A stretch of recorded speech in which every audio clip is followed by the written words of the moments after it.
श्री पुष्पदंतेश्वर महादेव पूर्व काल में श्री नामक एक ब्राह्मण थे।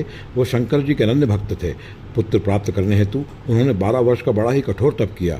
उनके कठोर तप को देखकर देवी ने भगवान शिव से कहा कि आपका यह भक्त पुत्र पाने के लिए बड़ा ही कठोर तप कर रहा है, आप इसकी मनोकामना पूर्ण करिए। प्रभु तब भगवान शिव ने अपने सभी गणों को अपने पास बुलाया और उनको बताया कि शनि ब्राह्मण बड़ा कठोर तप कर रहे हैं, पुत्र प्राप्ति के लिए आप में कौन उनका पुत्र बनकर जाएगा। तब किसी गण ने कुछ नहीं कहा।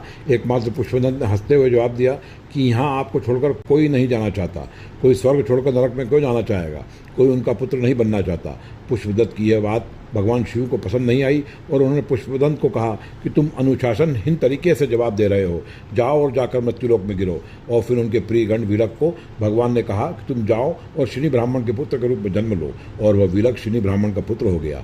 उधर पुष्पदंत करुण स्वर में रोने लगे, मुझसे बहुत बड़ी गलती हुई कि मैंने जो अपने स्वामी की आज्ञा का पालन नहीं किया। और वह जोर जोर से रोने लगा कि मैं इसका प्रायश्चित कैसे करूं, और शंकर जी के लिए बार बार कहने लगा कि हे प्रभु मुझे क्षमा करें, मुझे अपनी शरण में लें। तभी आकाशवाणी होती है, पुष्पदंत तुम महाकाल बन जाओ, वहाँ जाकर लिंग की आराधना करो, वह लिंग तुम्हारे नाम से प्रख्यात होगा, इससे तुम्हारी कीर्ति प्रलय काल तक रहेगी। आकाशवाणी सुनकर पुष्पदंत जी तुरंत महाकाल बन जाते हैं। वहाँ पर दूरधरेश्वर लिंग के उत्तर की ओर स्थित लिंग की वो पूजा करने लगते हैं।